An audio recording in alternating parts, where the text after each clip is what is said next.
வணக்கம். நீங்க ஏன் உங்க அப்பாவோட கண்ணையும், உங்க அம்மாவோட சிரிப்பையும் எடுத்திருக்கீங்கன்னு என்னைக்காவது யோசிச்சு பார்த்திருக்கீங்களா?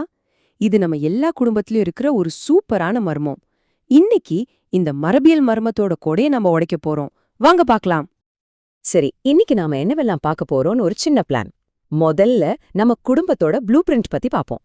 அப்புறம் கதையோட ஹீரோ மாதிரி இருக்கிற டாமினன்ட் ட்ரேட்ஸ் பத்தியும், சப்போர்ட்டிங் ஆக்டர் மாதிரி இருக்கிற ரெசசிவ் ட்ரேட்ஸ் பத்தியும் தெரிஞ்சுக்கலாம். அதுக்கப்புறமா இதுக்கெல்லாம் காரணமான ஜீன்ஸ், குரோமோசோம்ஸ் பத்தி பார்த்துட்டு, கடைசியா பையனா பொண்ணாங்கிற புதிரை விடுவிக்கலாம். இதுதான் நம்மளோட இன்னைக்கான ரோட் மேப். ஓகே, நம்மளோட பகுதிக்குள்ள போலாம். நம்ம ஏன் நம்ம அப்பா அம்மா மாதிரி இருக்கோங்கிற அந்த முக்கியமான கேள்வியோட இந்த முழு விஷயத்தையும் ஆரம்பிக்கலாம். நம்ம எல்லாரும் நம்ம அப்பா அம்மா மாதிரி தான் இருப்போம்.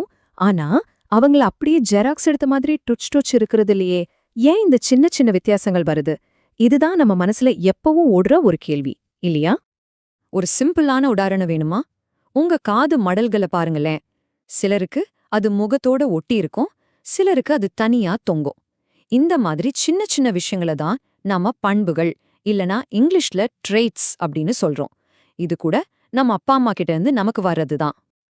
இந்த கான்செப்டை சிம்பிளா புரிஞ்சுக்கணும்னா இது ஒரு சாம்பார் ரெசிபி மாதிரி நினைச்சுக்கோங்க. பாட்டி கிட்ட இருந்து அம்மாவுக்கும், அம்மா கிட்ட இருந்து நமக்கும் அந்த சீக்ரெட் ரெசிபி வருது இல்லையா? அந்த மாதிரி பண்புகள் ஒரு தலைமுறையிலிருந்து அடுத்த தலைமுறைக்கு கடத்தப்படுற ப்ராசஸ் பேர் தான் heredity. Technically, heredity is the process by which traits and characteristics are reliably inherited from one generation to the next. அதாவது நம்ம உயரம், கண்ணோட நிறம்னு எல்லாமே நம்ம அப்பா அம்மா கிட்ட இருந்து வர்ற ஒரு பயாலஜிக்கல் ப்ளூ பிரிண்ட் தான். சரி, இந்த மர்மத்துக்கெல்லாம் விடை கண்டுபிடிக்க ஒருத்தர் தேவைப்பட்டார் இல்லையா? அவர்தான் இந்த கதையோட ஹீரோ, கிரிகோர் மெண்டல். வாங்க, அவர் எப்படி இந்த கேஸை சால்வ் பண்ணாருன்னு பாப்போம்.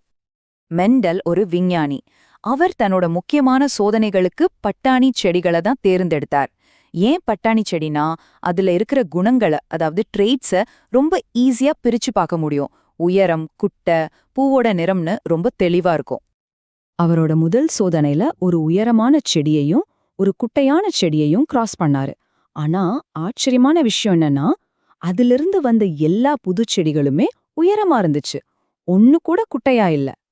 அப்போ அந்த குட்டையான செடியோட குணம் என்ன ஆச்சு? எங்க போச்சு? இந்த கான்செப்ட சிம்பிளா புரிஞ்சுக்கணும்னா, சில குணங்கள் ரஜினிகாந்த் மாதிரி. ஒரு படத்தோட போஸ்டர்ல அவர் இருந்தா மத்தவங்க கண்ணுக்கு தெரிய மாட்டாங்க, அவர்தான் பிரதானமா தெரிவார். அது மாதிரிதான் டாமினன்ட் ட்ரேட். ஒரு குணத்துக்கான 2 ஜீன் காப்பியில இந்த டாமினன்ட் காப்பி ஒன்னே இருந்தா கூட போதும், அதுதான் வெளிப்படும். So, a dominant trait is a trait that is expressed when at least one copy of the gene is present. Basically, it only needs one copy to show up and be visible. அப்போ அந்த குட்டியான செடியோட குணம் மொத்தமா காணாம போயிடுச்சா? இல்லவே இல்ல. அது ஒரு சப்போர்ட்டிங் ஆக்டர் மாதிரி சரியான நேரத்துக்காக மறைஞ்சிருக்கு. அதுக்கு பேரு தான் ஒடுங்கு பண்பு. மெண்டல் என்ன சொன்னார்னா, அந்த முதல் தலைமுறை செடிகள்ல உயரமான குணம் மட்டும்தான் வெளியே தெரிஞ்சது. ஆனா அந்த குட்டையான குணத்துக்கான மரபணுவும் அதுக்குள்ள ஒளிஞ்சிருந்தது. அது வெளிப்படல, அவ்வளோதான்.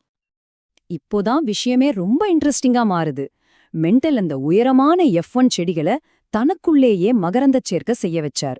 அப்போ வந்த அடுத்த தலைமுறையில, அதாவது F2 தலைமுறையில 4ல 3 செடி உயரமாவும் 1 செடி குட்டையாவும் இருந்துச்சு.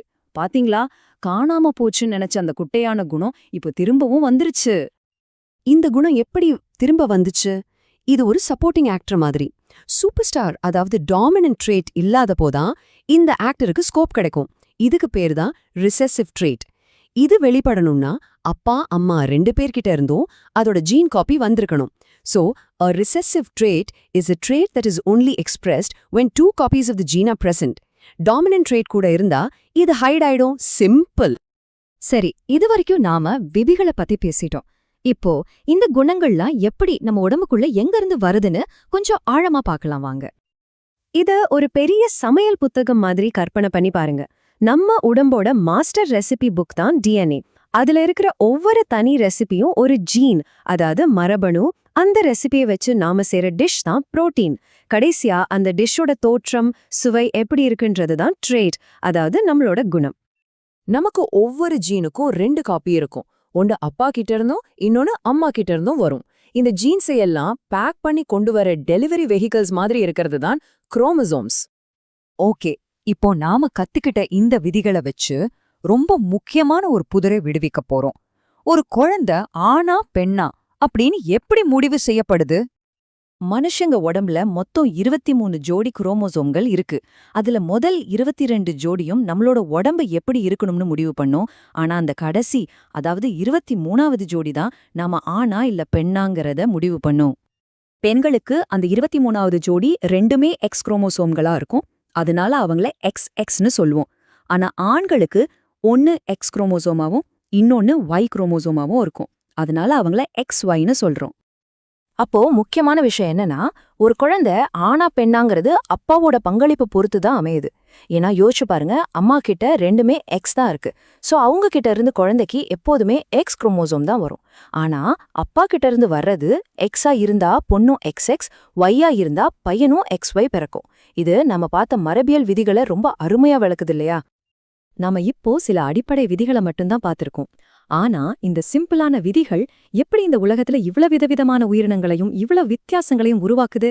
இத பத்தி நீங்க யோசிக்க ஆரம்பிச்சீங்கன்னா அறிவியலோட அடுத்த பெரிய மர்மம் அங்கதான் ஆரம்பிக்குது.